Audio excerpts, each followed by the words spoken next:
I mean, we're living in like a really terrible time, but like, I can start. For me, bureaucracy it's just slow. Everything that you want changed at a governmental level takes forever because it has to go through so many different committees and subcommittees. Okay, thank you very much for that. And I'd like to now turn to living rent, and it's the same question. Whether you think the emergency legislation is required given the housing and economic context that we're in. Good morning, and thank you for inviting us to speak today. We absolutely believe that the legislation needs to go through. Food bank use has gone up, energy bills are spiralling, and rents just keep increasing at insane rates. It just worries slightly that it starts out looking great, and then by the time it's been gone through everything it's gone through, it's been so mangled it doesn't represent anything that it did at the start. But again, it's just like keep pushing and keep pushing. But I think the main thing we want to get across is the cost of living affects everyone, tenants particularly, but landlords too. So how can we encourage them to actually invest in the future? People need to stop thinking of housing as investment. Housing is homes for people. It's a human right. It's a necessity. It isn't a passive income for someone. This is someone's place where they're going to live and grow. There's been private rent increase in Glasgow of 30%, and Lothians has gone up by 42%. And in the last year, since the pandemic, rent increased by 12% in Dundee, 14% in Edinburgh, and 16% in Glasgow. It's unsustainable for anyone to be able to put up with these kinds of prices. People are really, really, really struggling. I mean, for example, in Muir House, where I stayed, there's 3 food banks. People aren't turning on their heating. People were struggling to turn on their heating before the prices all jumped up. When the Scottish Government announced the rent controls by 2025, they opened a consultation. So if you look at the minutes of that, we are listed as one response to that, but Living Rent provided 94% of that consultation. And we did that by physically collecting petitions. It wouldn't be possible for us to have the national influence we have without the local things. And it would be probably easier for us to just focus on local things or just be a lobbying group. But we've chosen to do both as a union because both of these things give us power, because we can point to a rent freeze and say, like, we did that. Okay, so you're going to be there and finish this one. Okay, so we're going to go there. Okay. We don't just wait somewhere for people to come. We go to people. Where do you want us to go? Just think. We knock on doors, we meet people. Up here? All of our terrace? Yep. There is no other way. It's by going door to door. We're not on social media. We're not like politicians that do it once every 5 years. We're on your doorstep every single day. The two of you as well, so this time you're the person at the door, you're the person knocking on the door. We'll do a very quick one. Hello. My name's Gavin, I'm from Living Rent. We're a tenant and community union. They just don't fix it, they just say open a window. So if there was one thing you'd like to change or improve, what would you do? Improvements they want to see in the neighborhood or in the house. So they're kind of just like sitting in their fancy house potentially, you know, collecting your rent, ignoring your emails. Maybe, yeah. Do you think it could be effective if everyone came together around this issue? Is it an agency or do you know the landlord directly? What else would you like to see? It's like, agency. You've been in touch with them and told them about your repairs that's needing done? Yeah, once or twice. Okay. Anything that you feel work quite well on your side? Depolarising a bit more, a bit quicker. Yeah. And then through that polarisation, I'd probably go right to the vision a bit quicker. I think that I probably jumped to the join ask too soon. And I should have built the vision a bit more. Did you do your 3 yeses? No, not completely. I did like 2 of them. It's quite fast. Do you want to see this problem tackled? Do you feel strongly about it? Yes. Do you want to work with your people in the area to make it happen? Yes. Do you want to join Living Rent? And so to speed that up a bit, and then if they say no, you're like, why not? Tower blocks. But it's great because once you're in, you're in.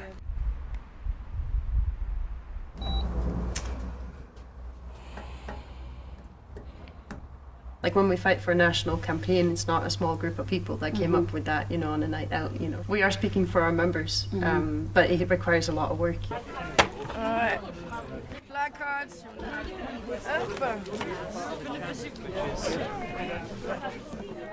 And with poorer communities, It's trying to find that additional energy and time that they can give to a cause. And if you've only got a limited time, you've only got limited money, do you have time and money that you can spare to be part of a union? I've been living for a long time with more damp damage. I didn't have any support. If I didn't join the union for last year in the November, I will still in the same situation until today. Yeah, that's why I want to say thank you for everyone to come to support me. Woo! Thank you.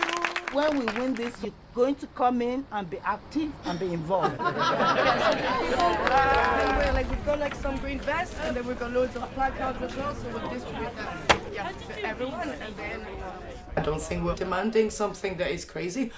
Like basically, you're renting a home, you're getting rent. It needs to be up to standard. We're not asking for a jacuzzi or these demands are pretty basic. The tenants had no heating in the rooms upstairs for 11 years, right? And so now suddenly, now there's heaters everywhere. When you start to confront your landlord, they start to move. Yeah, we sent a letter requesting a meeting. They're refusing to meet with us. Let's go! So the strength is in numbers, and numbers we will bring. That is what direct action is about. The tenants! United! Will never be defeated!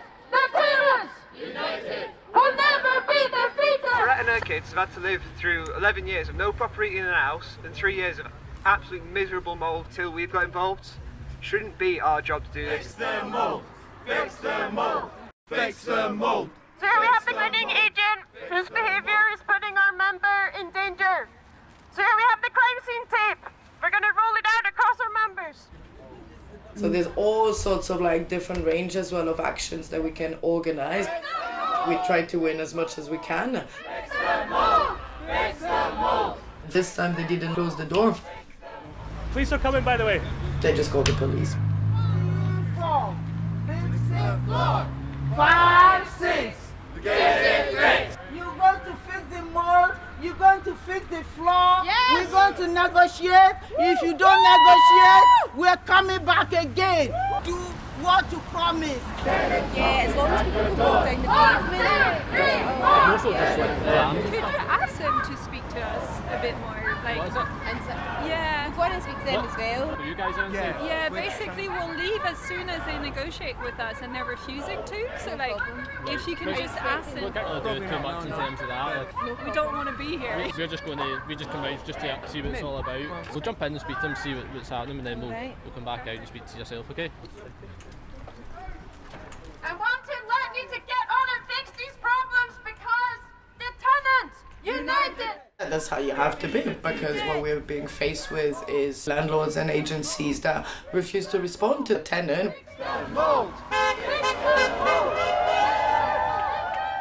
We're faced with a lot of landlords that just hide away and that just think they can get away with things, and actually we're showing them that no, it's not okay.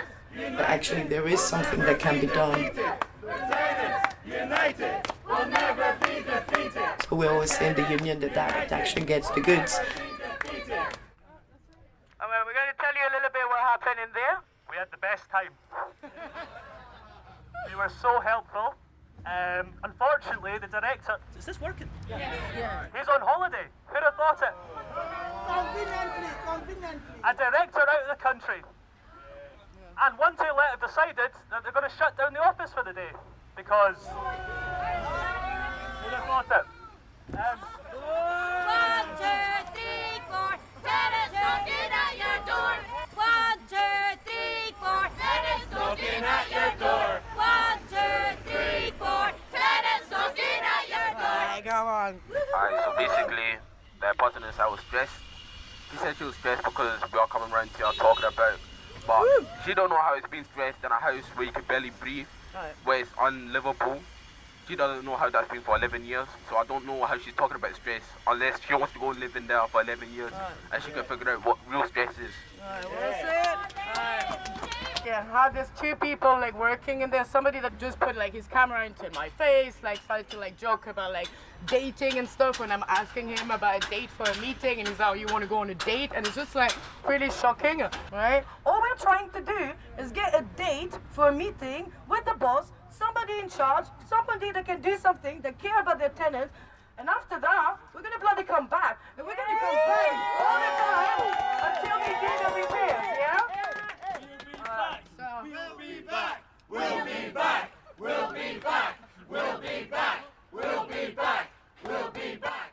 We'll be back! They were saying they'll be able to get it as soon as possible if they report to the contractor to fix it. Fantastic. The extent of it. Fantastic. They'll come out as soon as possible. So could we get that like maybe like, so that's great. That's Monday now, repairs yeah. are gonna happen, okay. What about like, we need there's also an issue of compensation. And could we like also get all of that in writing? So just get them to like write that they're coming on Monday. I'll see. I'll ask. I mean, you know, we're 10 a.m. 10 a.m. Monday for repairs, right? Okay, give us 5-10. Yeah. Repairs are going to be done. They're going to come over on Monday at 10 a.m. Okay, good. Now they're going back for compensation. Whatever it takes. Okay. In, more. Well, come to the front. Stop the traffic. More? All right. 3, 2, 1.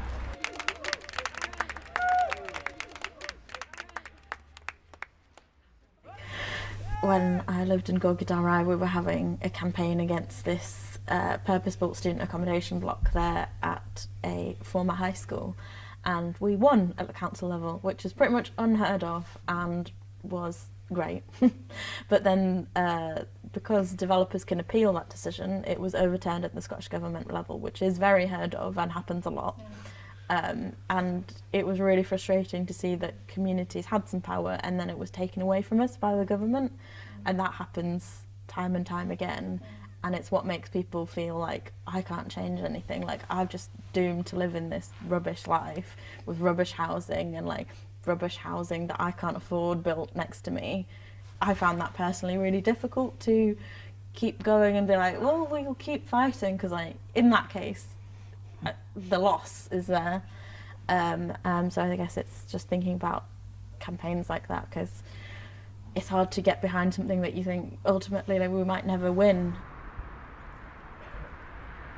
Did need a facelift, like it's a bit of an eyesore, but most people couldn't understand why they'd want to get rid of it. They agreed that housing was needed.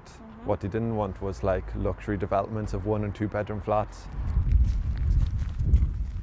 So this is one of the sites on Beath Street. It's the last bit of potential green space that could be developed into anything really in Partick. KR Developments had put in an application to develop this site into 424 build-to-rent flats. Over the last 6 years, there has been basically an attempt to run down the arcade, we would say. Bang in the centre of Partick, you've got the Partick train station kind of round the corner up there, and Dumbarton Cross over there, so kind of heading up to Byres Road. We're really in the heart of the West End. 2 years doing the campaign, we were starting to feel the weight of it. In the last year around, the planning process became so technical and complex that it's almost had a negative impact on the branch. The membership has actually decreased, but I wouldn't put that down solely to the campaign itself. We found lots of people after COVID, they moved city, they left Glasgow, lots of people moved down south. Even people in the local area were just driven out by rents, and it's just constant onslaught. Like, with all three of these developments combined, there are just about 1,500 student flats here. Rooms start from £175 a week, and then you kind of think, well, who is actually able to afford these? So many members helped out along this, through stalls, through phone banking, through turning up the branch meetings, giving ideas.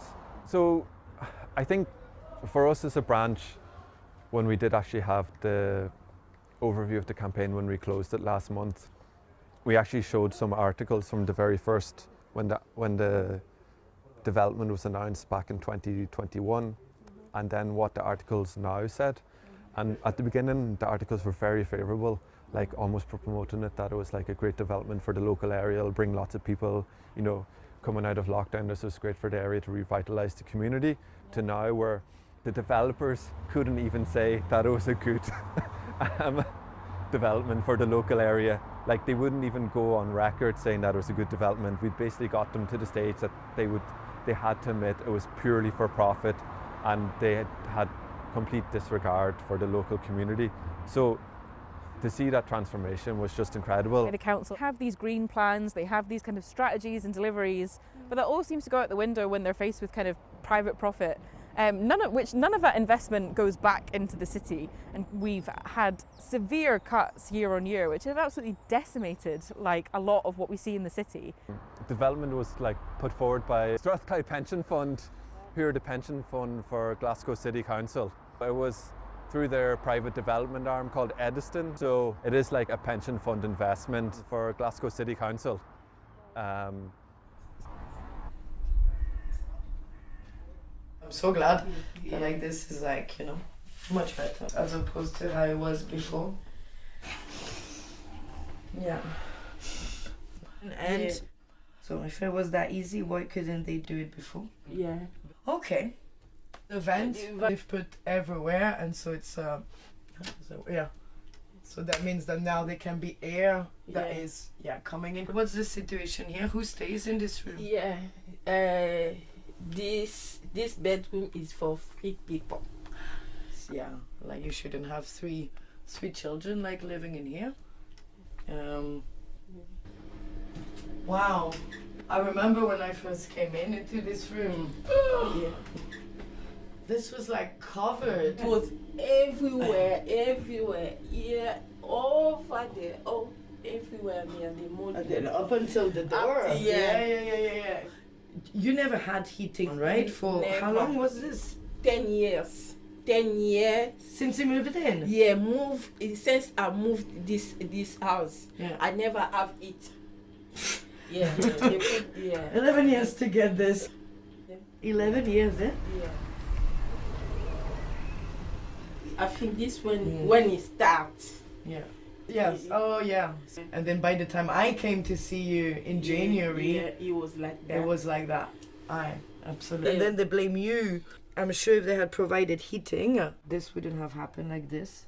I would just coughing when you came. Yeah. I would just coughing all the time. Yeah. I think I remember, the first time that I came to meet you, you were a different person. Yeah, I contact the one to let, I'll contact the councillor, and they did nothing. You did everything you could on your own. That doesn't get you the result. And then I remember when I was like, okay, but we're going to have to do an action. You're like, okay. And I was like, you're going to have to talk to the press. You're like, okay. And then you came to the meetings, and you met all the members. And the people came here. We had a lot of meetings here with Scott. Yeah, and we're writing the letter, etc. And then I remember you said to me, can I bring the children? I said, of course you bring the children. And then Kevin came with us. You just came to me, you're like, One to Let hasn't done this, and One to Let hasn't done that. We need to get more. And I think that's, really what happens in the union. This sort of like on your own, alone before just, and then you get into the union, and then you see that, and then you're like, no, I want more, and like, so that was a great journey there. It was very, I was impressed, you know,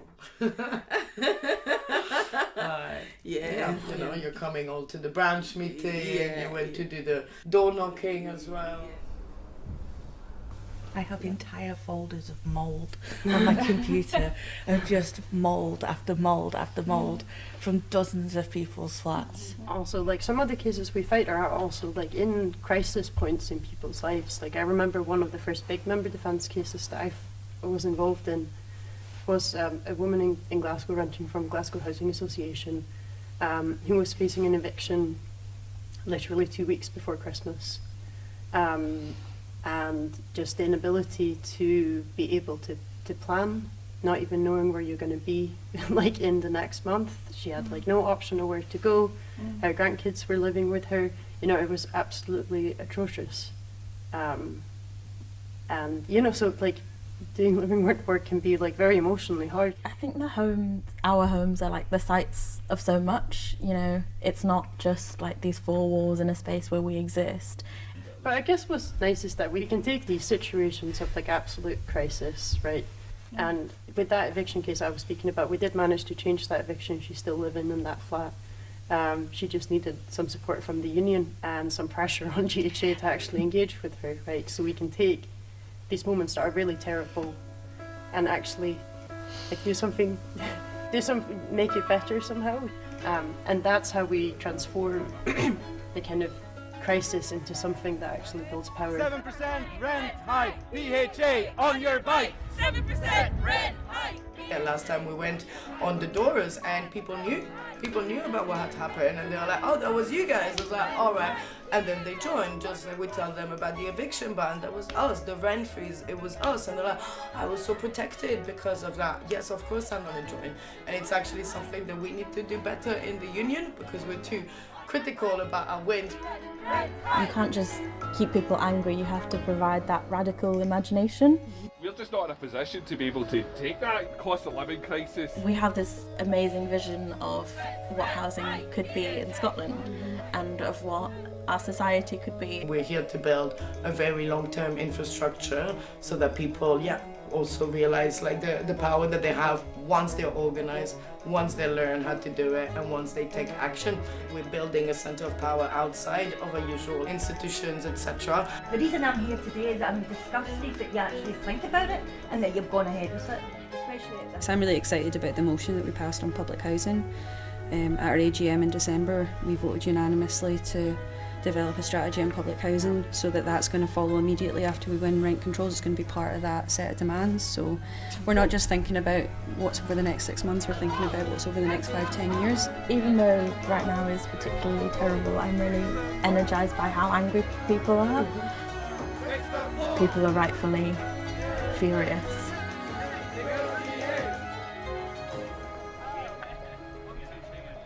It's finally realising that there is that power to make change. Okay,